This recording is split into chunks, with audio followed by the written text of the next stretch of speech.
میدان جنگ کے ماہر تھے، اسی طرح علم کے ہر شعبے کے ماہر تھے۔ اگر عالم اسلام فائدہ اٹھاتا تو آج اسلام نہ جانے کہاں پہنچا ہوگا۔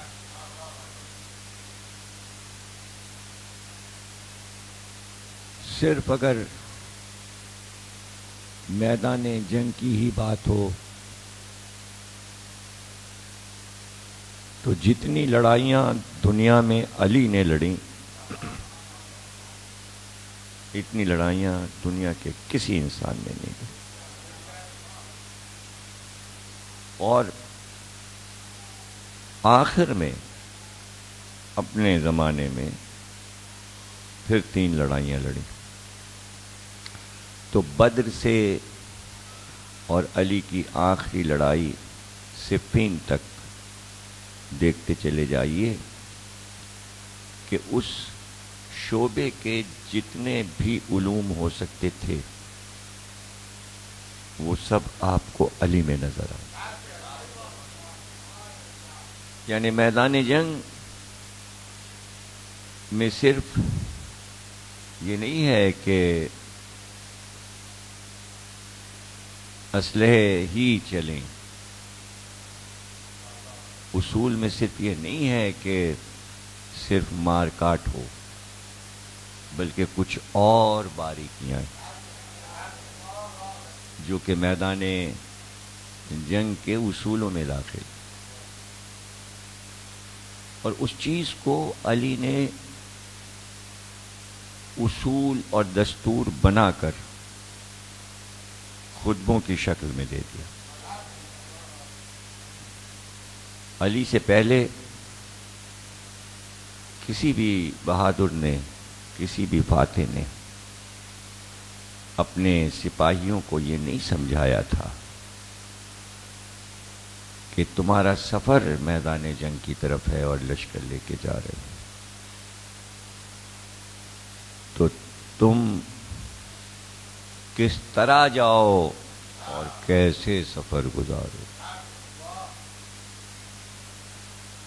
اس پہ آپ غور کیجئے۔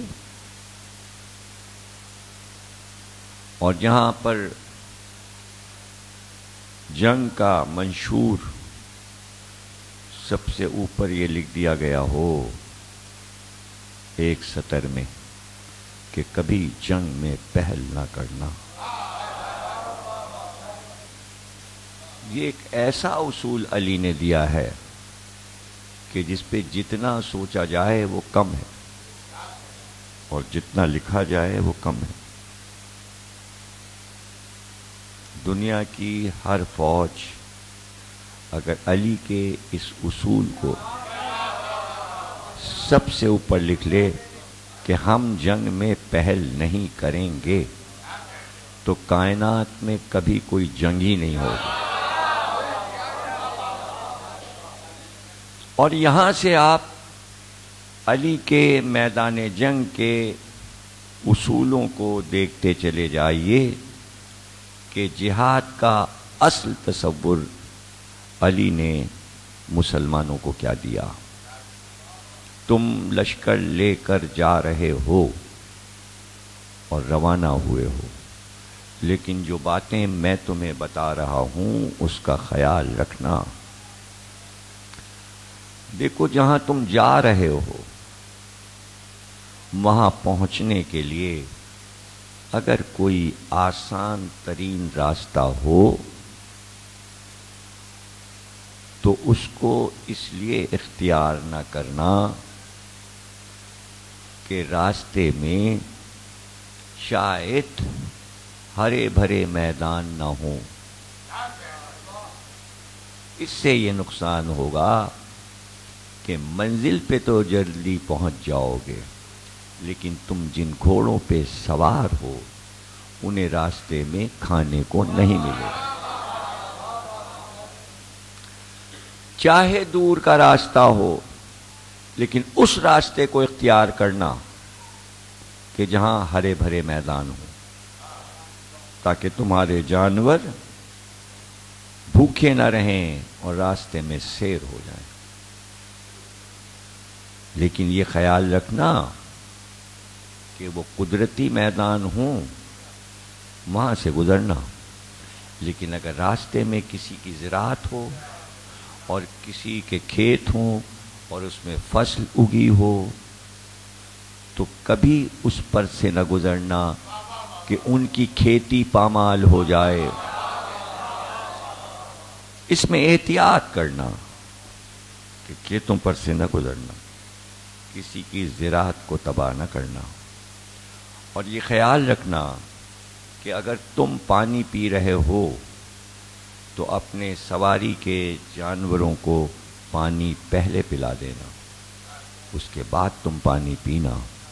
یہ ہیں وہ حقوق جو صرف بندوں کے نہیں ہیں بلکہ حیوانات کے بھی۔ اور ظاہر ہے کہ اس زمانے میں گھوڑا جو تھا وہ آج کے ٹینک کے برابر تھا۔ جو ٹینک کی قیمت ہے وہ زمانے میں گھوڑے کی قیمت تھی۔ آج جو ٹینک کام کرتا ہے وہ کام اس زمانے میں گھوڑا کرتا تھا، اور اگر گھوڑا نہ ہو تو سوار بیکار ہے، وہ کچھ میدان جنگ میں کر ہی نہیں سکتا۔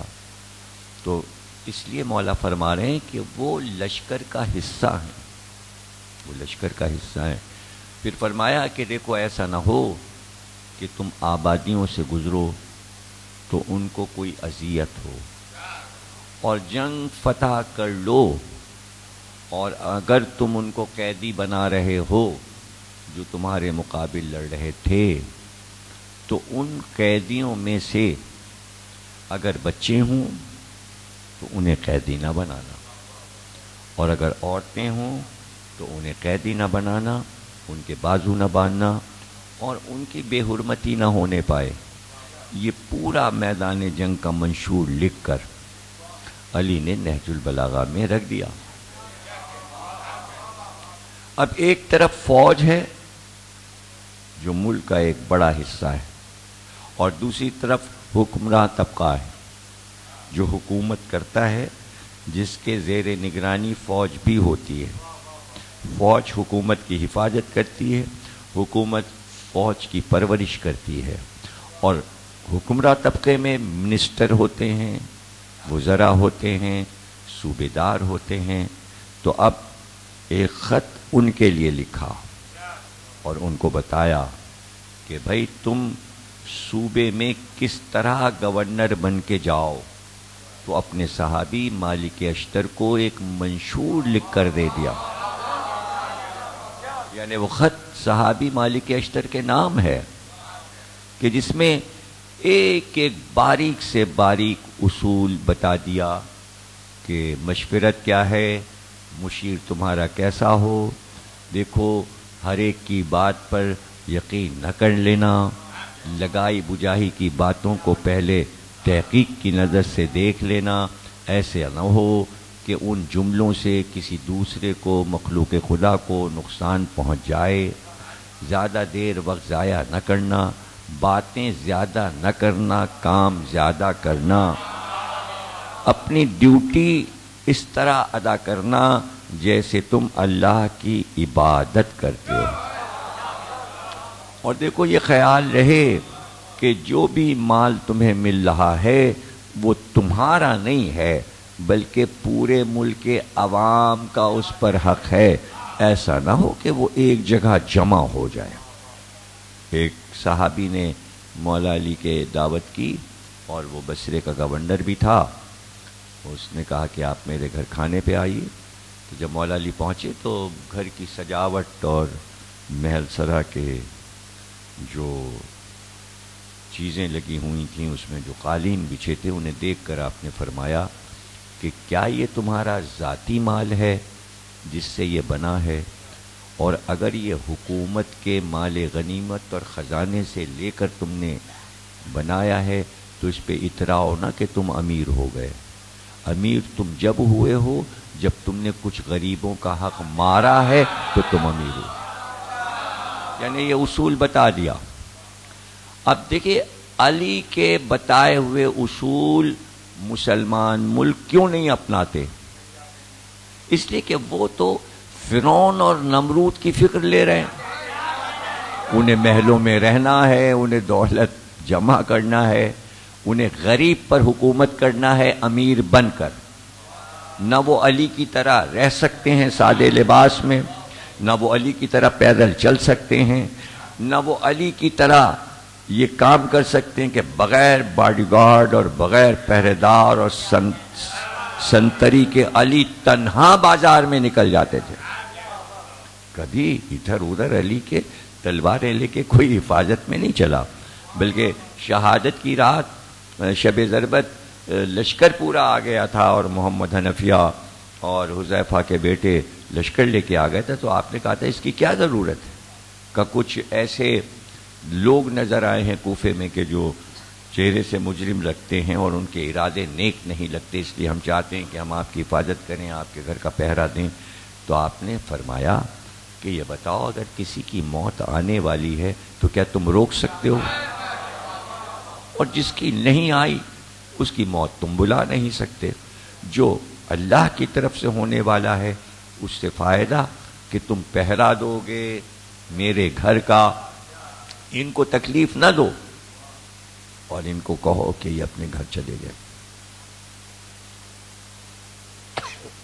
پانی دے.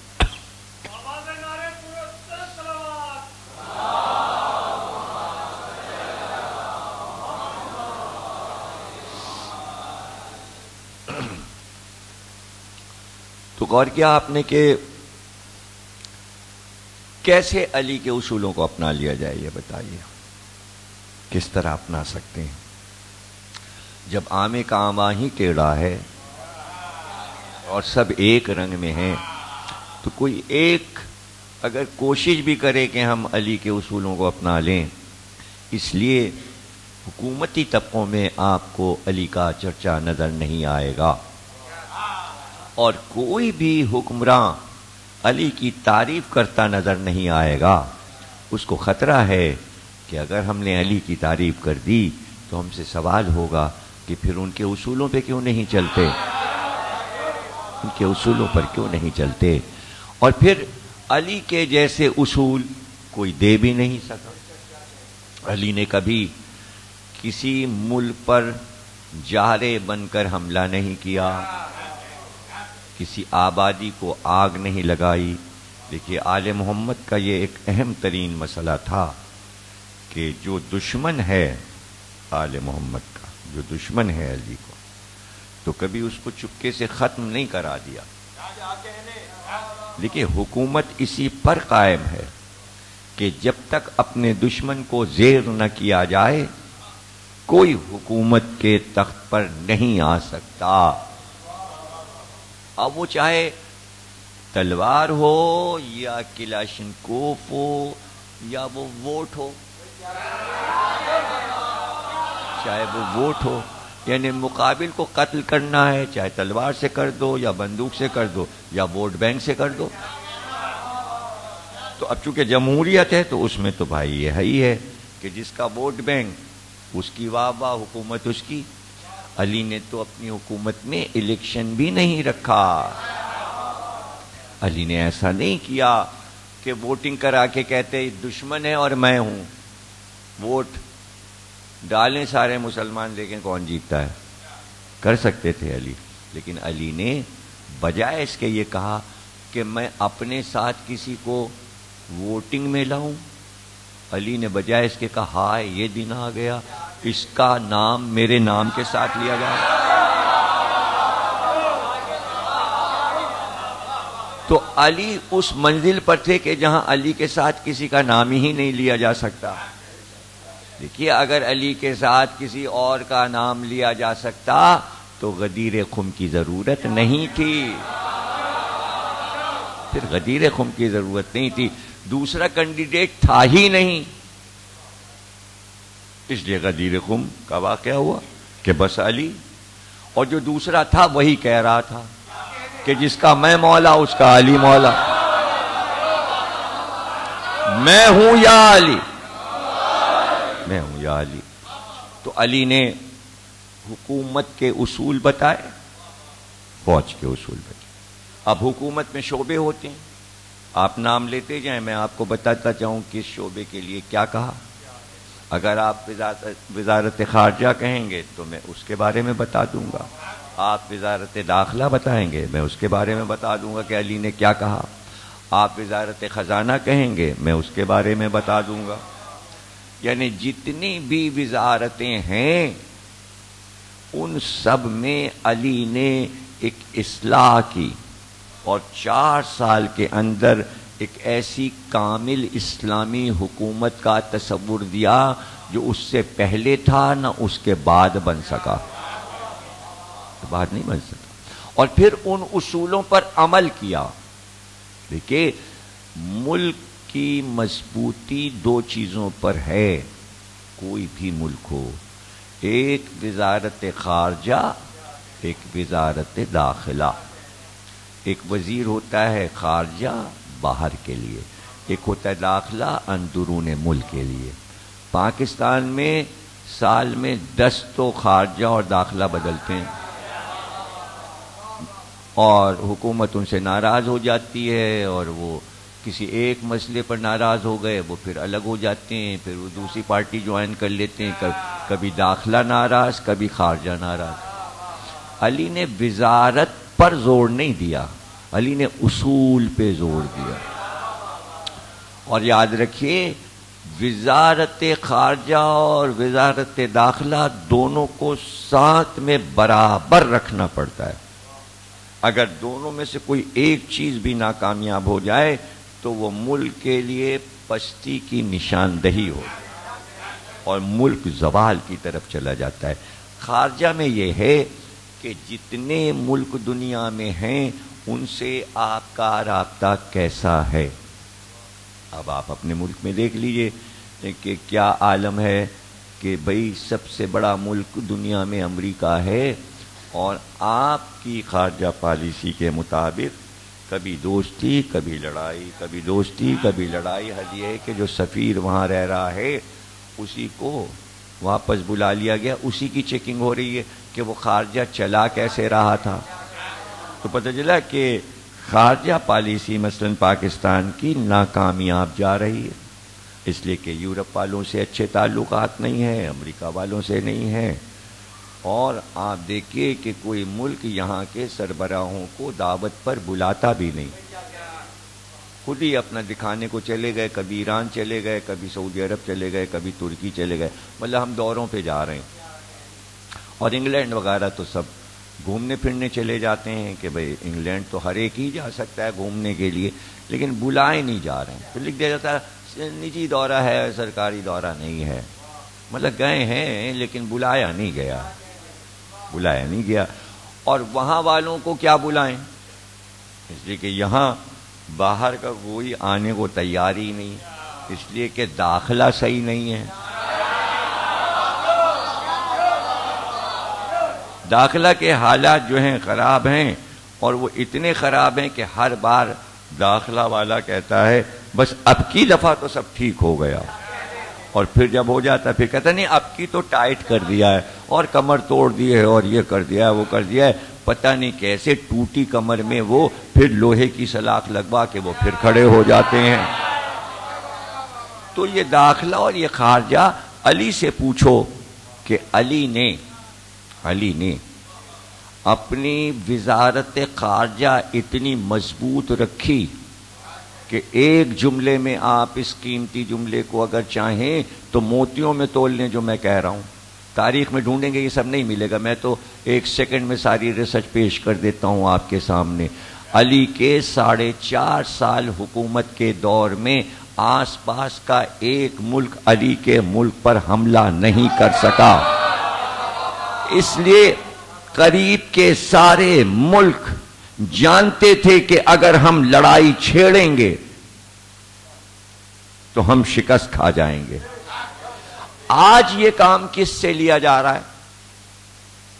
یعنی باہر کے ملک صرف علی کی شخصیت کو دیکھ کر سفرا بھیج رہے ہیں، اور حکومت کے لین دین یا بزنس کی بات نہیں کرتے، انہیں پتا ہے کہ یہ جو خلیفہ آیا ہے تو روم کا بادشاہ بھی اپنا سفیر بھیجتا ہے تو علمی سوال بھیجتا ہے، دولت نہیں، دولت کا معاملہ. اسے پتا ہے کہ علی دولت سے برابری میں کوئی کاروبار نہیں کریں گے، تو اسے پتا ہے مزاج کہ اگر میں علمی سوال پوچھوں گا تو علم کا تبادلہ ہوگا. اتنی مضبوط ہے وزارت خارجہ علی کی، اور خود علی ہیں وزیر خارجہ، کسی کو نہیں بنایا وزیر خارجہ، اور خود درست رکھا ہوا ہے سرحدوں کو. اب داخلہ میں آپ دیکھ لیجئے کہ داخلہ میں سب لڑنے تیار بیٹھے ہوئے ہیں کہ علی آئے اور ہر صوبے سے بغاوت ہو جائے گی. اب علی کے لیے وزارت داخلہ کتنی مشکل ہے. تو علی اگر چاہیں بھی لڑائی کو ٹال دینا تو لڑائی ٹال نہیں سکتے، اس لیے علی کو اندرونی لڑائیاں لڑنی ہیں. تو آج اگر پاکستان اندرونی لڑائی لڑ رہا ہے، 3 لڑائیاں بیرونی لڑیں خارجہ، اب ایک اپنی داخلہ لڑ رہے ہیں. کام وہی ہو رہا ہے جو حضرت علی نے کیا تھا کہ اپنوں سے لڑا جا رہا ہے، لیکن لوگوں کے سمجھ میں یہ لڑائی آ نہیں رہی ہے. تو آپ اگر اسی لڑائی کا جائزہ لے لیں سارے عوام کہ پاکستان کی فوج کو اپنوں سے کیوں لڑنا پڑ رہا ہے، تو اب جو ہسٹری لکھتی ہے کہ علی تو اپنوں ہی سے الجھ گئے. اب بھائی اپنوں سے اس لیے الجھ گئے کہ جن سے علی الجھے تھے انہی سے پاکستانی فوج الجھی ہوئی ہے.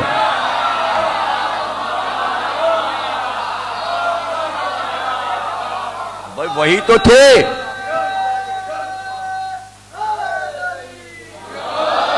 نہروان میں وہی تھے، صفین میں وہی تھے. اگر میری بات کا آپ کو یقین نہیں ہے تو طاہر القادری کی ایک کتاب آئی ہے خارجیوں کی حقیقت، تو انہوں نے بتایا پاکستان میں خارجی آ گئے ہیں اور یہ وہی خارجی ہیں جو نہروان میں تھے. پوری کتاب اسی موضوع پہ طاہر القادری نے لکھ دی ہے، اسے پڑھ لیجئے. ظاہر ہے کہ اہل سنت عالم ہے، وہ لکھ رہے ہیں، اس کو اگر آپ غور سے پڑھ لیجئے تو بات سمجھ میں آ جائے کہ وہ بھاگ کے کہاں کہاں پھیل گئے کہ ان کی نسلیں 1400 سال کے بعد اتنی بڑھ گئیں کہ کتنے ملکوں کے لیے دقتیں ہو گئیں. تو آج وہ تھوڑے سے اتنے پھیل گئے کہ ان سے ہندوستان بھی پریشان ہے، ان سے امریکہ بھی پریشان ہے، ان سے یورپ بھی پریشان ہے، ان سے روس بھی پریشان ہے، ان سے پاکستان بھی پریشان ہے، ان سے ایران بھی پریشان ہے، ان سے ترکی بھی پریشان ہے. یعنی کوئی ملک ایسا ہے جو ان سے پریشان نہیں. لیکن علی نے تنہا اپنے تھوڑے سے لشکر کے ساتھ ان کا خاتمہ کر دیا تھا. ہاں اگر سب آ جاتے میدان جنگ میں تو علی سب کا خاتمہ کر دیتے. جتنے مقابل آئے ان کو مارا، جو گھروں پہ بیٹھے تھے انہیں چھوڑ دیا. وہ بعد میں بھاگ کے ادھر ادھر آ گئے، افغانستان ادھر ادھر آباد ہو گئے.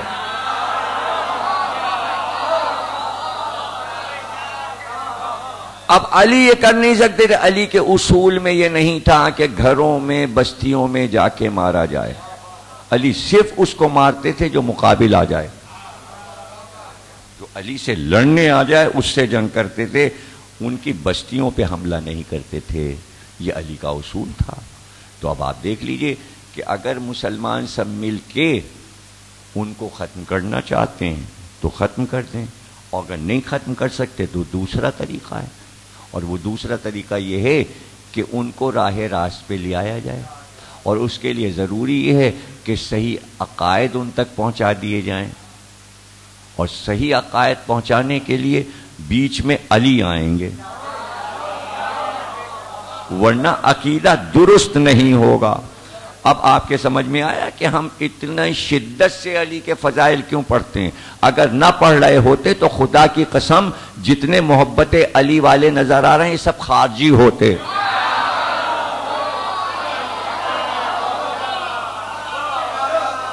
علی کی محبت صحیح عقائد پر لے جاتی ہے، صحیح عقائد پہ لے جاتی ہے. اب ظاہر ہے کہ یہاں دوسری صورتحال پیدا ہو گئی کہ جہاں موت نظر آتی ہے علی کی طرف سے، جہاں لوگوں کو علی کی طرف سے خطرہ نظر آتا ہے تو وہ نصیری بن جاتے ہیں. خدا بچائے نہ ہم خارجی ہیں نہ نصیری ہیں، اس لیے کہ ہم علی سے عقیدے میں جب ولایت علی پر آ گئے تو اب موت علی کی طرف سے نہیں ہے. چونکہ خارجی ڈر گیا تھا کہ علی ہمیں مار دیں گے تو جان بچانے کے لیے اس نے کہا علی خدا ہیں. اے ہمیں کون علی مارنے آئے ہیں جو ہم علی کو خدا کہیں؟ ہمیں کیا پڑی ہے جو ہم علی کو خدا کہیں؟ کیوں کہیں؟ ہماری محبتیں مولا سے اور ہیں. دیکھیے نصیریوں سے مولا نے محبت نہیں کی، ہم سے مولا محبت کرتے ہیں. محبت ایک طرفہ نہیں ہے، محبت دو طرفہ ہے. آپ کہیں گے ثبوت کیا ہے آپ کے پاس کہ مولا آپ سے محبت کرتے ہیں؟ تو میں ثبوت دیے دیتا ہوں. جتنا ہمیں مارا گیا، جتنا ہمیں لوٹا گیا، جتنا ہمیں تباہ کیا گیا، کسی قوم کو دنیا میں نہیں کیا گیا، لیکن ہم ہر وقت زندہ بیٹھے ہیں. یہ ہمارے مولا کی محبت ہے.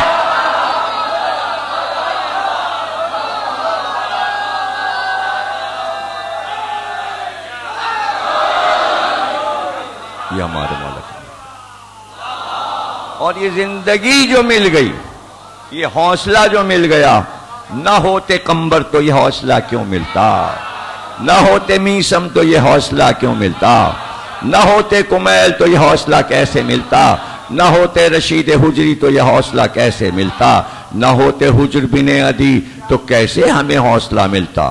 صحابی علی 11 ساتھی حجر بن عدی کے راتیں عبادت میں گزرتی ہیں، دن عبادت میں. اتنا مشہور تھا عرب و عراق و ایران میں کہ حجر سے زیادہ نمازی روئے زمین پہ کوئی نہیں ہے، ان سے زیادہ زاہد کوئی نہیں ہے. اور ان کو پکڑ کے بلا کر ان کے ساتھیوں سمیت زنجیروں سے باندھ کر سامنے بلا کر یہ کہا علی سے بیزاری کا اعلان کرو. جان بچ جاتی. حجر نے کہا کہ بھائی یہ نہیں ہو سکتا، یہ کام نہیں ہو سکتا، یہ کام ناممکن ہے. اب آپ جب شام جاتے ہیں نا زیارت کرنے کے لیے تو بس پہ بیٹھ کے جانا پڑتا ہے دوسرے گاؤں میں. اس گاؤں کا نام ہے عزرہ، عزرہ نام ہے، اور وہاں حجر کا مزار ہے اور ان کے ساتھیوں کا. تو وہاں خدام آپ کو بتائے گا، اور خدام اگر نہ بتائے تو ایک فریم لگا ہوا ہے، اس کے اوپر سب لکھا ہوا ہے. اور اگر آپ نہ جائیں، وہ فریم بھی نہیں پڑھا اور خدام سے بھی نہیں سنا، تو ایک کتاب 200 روپے کی ہے. اس کتاب کا نام آپ کو بتاتا ہوں، خلافت اور ملوکیت، مولانا مودودی. وہ خرید لیجئے. اس میں پورا حال مولانا مودودی نے لکھا ہے کہ حجر بن عدی کے ساتھ معاویہ نے کیا کیا. یہ مولانا مودودی نے لکھا ہے. تو قبریں کھود کر ان کے سامنے قبر کے کنارے بٹھا دیا گیا زنجیروں میں باندھ کے کہ اس قبر میں تمہیں گاڑ دیا جائے گا، اسی عزرہ گاؤں میں جہاں ان کا مزار ہے. کیا اچھی بڑی پرسکون جگہ ہے. جب بھی میں گیا ہوں بڑا اچھا لگا ہے مجھے وہاں حجر کے روضے پہ جا کے. مولا علی کے صحابی اور کیا شخصیت تھی ان کی. تو کہتے یہ ہیں کہ 12-13 دن ان سے تقاضا ہوا کہ علی کو برا کہو، اور 12-13 دن تک اس کے جواب میں آپس میں فضائل علی پڑھتے رہے.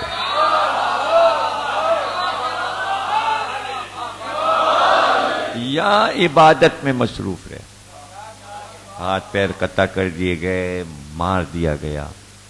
آج ان کا روضہ موجود ہے، لیکن اسی شام میں قاتل کے قبر کا پتہ نہیں ہے. لوگوں کو شک ہے کہ شاید یہ قبر ہے یا یہ قبر ہے، لیکن اسی گاؤں میں چلے جائیے تو حجر کے روضے پہ نمازیں بھی ہو رہی ہیں، زیارتیں بھی ہو رہی ہیں، اور بغیر کسی باڈی گارڈ اور کسی سنتری اور کسی پہرے کے بیچ گاؤں میں ایک علی والا آرام کر رہا ہے پرفضا باغ کے بیچ میں.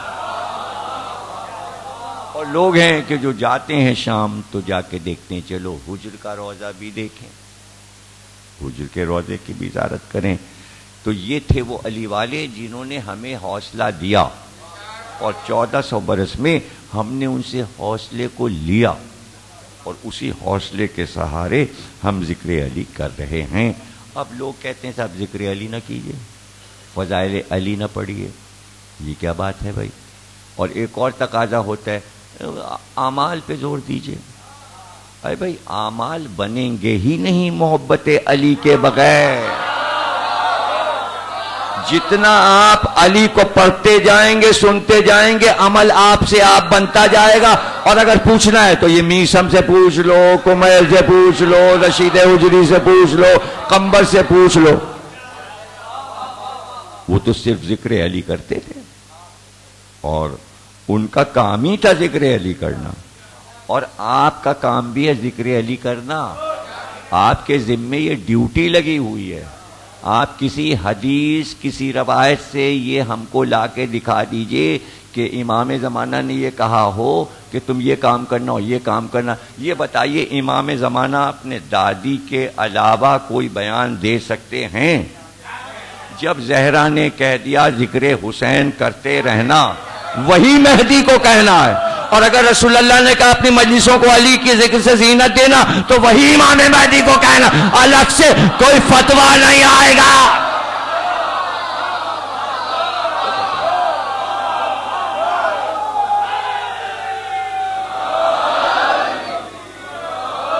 کیوں؟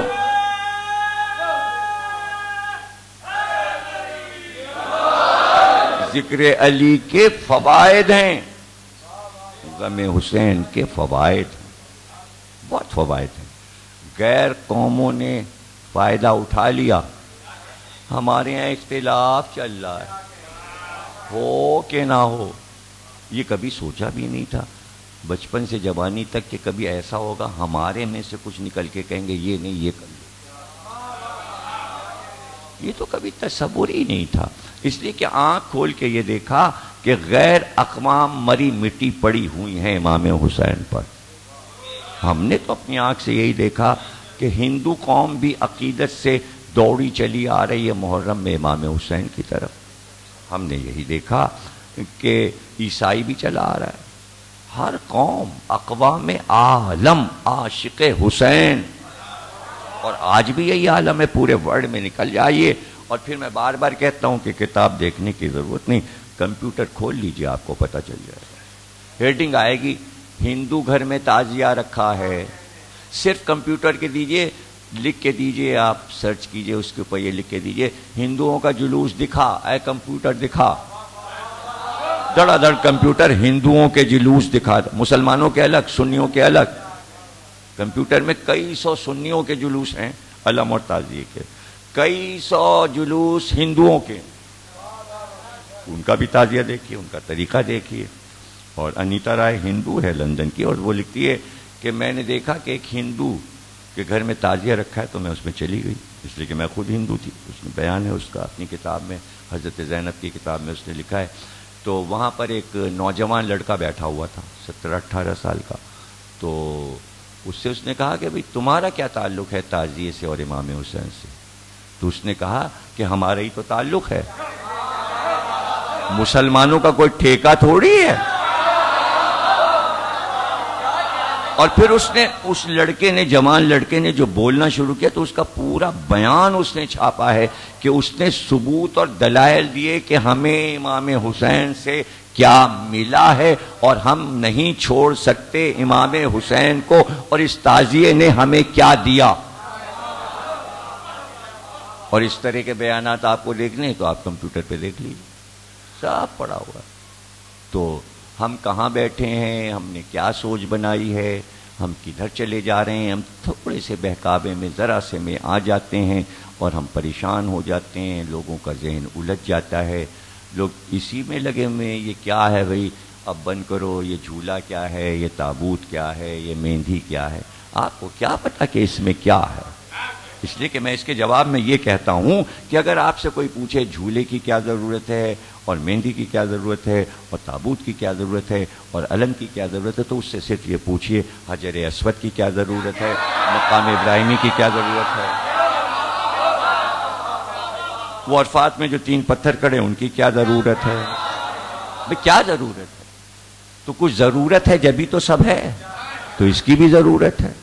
ضرورت آپ سن لیجئے کہ بھئی کیا ضرورت ہے، ذوالجناح کی کیا ضرورت ہے، ذوالجناح کی کیا اہمیت ہے۔ اس میں بھی جملے پکڑنے بیٹھتے ہیں کہ ذوالجناح کے بارے میں کچھ ایسی بات مل جائے جو ہم اڑائیں۔ یہ سنی نہیں کر رہا ہے، یہ شیعہ کر رہے ہیں بھائی، یہ سب کمپیوٹر پہ بیٹھے ہوئے سب کو یہی کام ہے کہ بھئی مخالفت ہی کرو، کہ ذوالجناح کی تعریف کیوں کر دی، جھولے کی تعریف کیوں کر دی، مہندی کی تعریف کیوں کر دی۔ احمق لوگ عجیب عجیب عقلیں ہیں، یعنی علم کی طرف نہیں جاتے، فکر کی طرف نہیں جاتے، اندھیرے کی طرف سفر ہو رہا ہے، اندھیرے کی، یعنی یہ پورے پاکستان کی سوچ میں شیعوں کی بھی یہی سوچ بن گئی ہے، یعنی اسی رنگ میں رنگ گئے ہیں جس میں پوری قوم رنگی پڑی ہوئی ہے، کوئی بھی اصلاح کی کوشش نہیں کر رہا ہے، بچے ندی میں پھینکے جا رہے ہیں، بچے بیچے جا رہے ہیں، 10 سال کی بچی پہ ظلم ہو رہا ہے، 6 سال کی بچی پہ ظلم ہو رہا ہے، ٹی وی پہ آ رہا ہے، لوگ بیٹھے تفریحاً دیکھ رہے ہیں، کسی کے کان پہ جوں نہیں رینگتی، پسینہ نہیں آتا، یعنی تھراتے نہیں ہیں کہ بس دیر نہیں ہے آسمان کے گرنے پر، اور وہ ساری خبریں تفریح سمجھ کے دیکھی جا رہی ہیں۔ ارے یہ لرزنے والی باتیں ہیں، یہ زلزلے والی باتیں ہیں، یہ قیامت والی باتیں، کہ جہاں لا الہ الا اللہ، لاکھوں مسجدیں، کروڑوں نمازیں، سارے یہ سب کام کیوں نہیں آیا؟ یاد رکھو عزاداری یہ حسین روکنے کی وجہ سے یہ سب کچھ ہو رہا ہے۔ اگر عزادار بنا دیا جاتا تو دل میں احترام حسین آتا، احترام حسین آتا، اس لیے کہ ہر سبجیکٹ اس میں موجود ہے اور وہ احترام موجود ہے، رشتوں کا احترام موجود ہے۔ اگر رشتوں کا احترام کرا دیا جائے، وہ ایسے نہیں کرایا جائے گا بغیر کربلا کے۔ غیر قوموں نے سیکھ لیا، انہوں نے دیکھ لیا، کلکتہ جیسا شہر اور اتنے ذوالجناح نکل رہے ہیں کہ آپ گنتے رہیں، 72 ذوالجناح نکل گئے، اور سب ہندو جو ذوالجناح کے گر چل رہے ہیں، یعنی عاشور کی رات اتنا بڑا شہر، دنیا کا اتنا بڑا گنجان شہر کلکتہ، ہندوستان کا سب سے بڑا شہر ہے کلکتہ، اور پورے شہر سے دکانوں سے دودھ غائب ہو جاتا ہے۔ آپ دودھ لینے جائیے، پتہ چلا وہ تو سب شب عاشور ہندو عورتوں نے منگوا لیا، اس لیے کہ عاشور کے دن جب جلوس نکلے گا تو وہی دودھ عورتیں لے کے آتی ہیں اپنے پیتل کے برتنوں میں، اور جب ذوالجناح آتا ہے تو سارا دودھ ذوالجناح کے قدموں میں بہا دیتی ہیں۔ کہتے ہیں جب جلوس نکل جاتا ہے تو کلکتے کی سڑکوں پہ نہریں دودھ کی بہہ رہی ہوتی ہیں، اور کوئی انگریز صحافی اگر آگے بڑھ کے پوچھتا ہے کہ یہ تم کیا کر رہے ہو، یہ اس جانور کے پیروں میں دودھ کیوں بہا رہے ہو، تو وہ کہتی ہیں آپ کو نہیں معلوم، حسین کے لشکر میں ایک دودھ پیتا سپاہی تھا، دشمنوں نے اس کو دودھ نہیں دیا، ہم قیامت تک دودھ بہائیں گے، اگر ہم وہاں ہوتے تو ہم دودھ کا دریا اس طرح بہا دیتے، اور اس کو ایک قطرہ نہیں دیا۔ مسلمانوں نے، ہم تو کافر ہیں، اور پھر اپنے معصوم بچوں کو گھوڑے کے پیروں میں ہندو عورتیں ڈال دیتی ہیں، اور اگر کوئی صحافی پوچھتا ہے کہ آپ کو ڈر نہیں لگتا، یہ گھوڑا اس بچے کے سینے پہ اگر اپنی ٹاپ رکھ دے گا، اپنا سم رکھ دے گا تو بچہ مر نہیں جائے گا، آپ بچے کو پھینک دیتی ہیں اس کے آگے، تو کہتی نہیں ہمیں ڈر نہیں لگتا، اس لیے کہ یہ وہ حسین ہیں کہ جو بیٹا عطا کرتے ہیں، بیٹا لیتے نہیں، بیٹا چھینتے نہیں۔ یہ ہے عزاداری، یہ ہے حسین کی عزاداری کی وہ فکر جو ذہن بناتی ہے، اور ہمیں اپنے بچوں کا ذہن بنانا چاہیے، ذہن بنانا چاہیے۔ علی اصغر کی شہادت کائنات کے لیے ایک فکری لمحہ بن گئی، اور ایک لمحے پر بیٹھ کر پوری دنیا ایک طرح سے سوچ رہی تھی اور سوچ رہی ہے کہ یہ واقعہ کیا ہوا کہ 6 مہینے کا بچہ مارا گیا۔ 6 مہینے کا بچہ بھی مارا جاتا ہے، چاہے وہ فرانس والا ہو یا جرمنی والا ہو. الیگزینڈر گنل جس کا مرثیہ میں نے چھاپا ہے، جس نے 200 بند کا مرثیہ علی اصغر پہ لکھ دیا، وہ حیران ہو گیا کہ بچے کو بھی مارا جاتا ہے. اور پھر اس نے ایک بچوں کی انجمن بنا دی کہ جو امن انجمن کہلاتی ہے جرمنی اور فرانس میں. تو اس نے اعلان کیا اس انجمن کا پریسیڈنٹ میں علی اصغر کو بنا رہا ہوں. ہر دور میں بچے آتے رہیں گے، پریسیڈنٹ ایک رہے گا جو امن کا شہزادہ علی اصغر تھا. آپ اس کے ایک ایک شعر کو پڑھ کے دیکھیے اس نے کیا خراج عقیدت شہزادہ علی اصغر کو پیش کیا ہے. آج پوری دنیا علی اصغر کو خراج پیش کر رہی ہے، لیکن ہائے اس ماں کے دل سے پوچھئے جس کے دل میں بڑے ارمان تھے. کہتے ہیں کہ رباب کی یہ عادت تھی کہ علی اصغر کے لیے کرتے بناتی تھیں نئے نئے، اور جب پتہ چلا سفر ہوگا تو بہت سے نئے کرتے سی لیے تھے. 6 مہینے کا سفر ہے، علی اصغر کو میں یہ کرتے پہناؤں گی، لیکن کیسے میں کہوں اور کون سمجھ سکتا ہے ایک ماں کے دل کی اس بات کو کہ عاشور کے بعد وہ کرتے دھرے رہ گئے. وہ کرتے دھرے رہ گئے. صرف ماں ان کرتوں کو دیکھا کرتی تھی کہ اصغر یہ کرتے پہن بھی نہ سکے. میں نے سی کے رکھے تھے، علی اصغر یہ کرتے پہن بھی نہ سکے.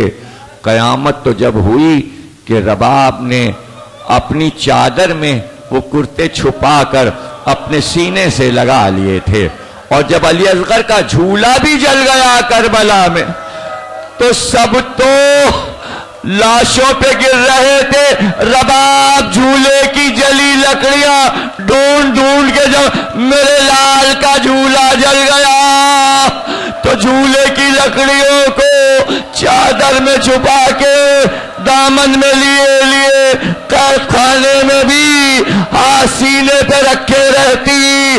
اور جب مدینے پہنچی اور جب جنازہ اٹھ رہا تھا تو زینب نے دونوں ہاتھ ہٹائے تو علی اصغر کے چھوٹے چھوٹے کرتے اور جھولے کی جلی لکڑیاں ماتب حسین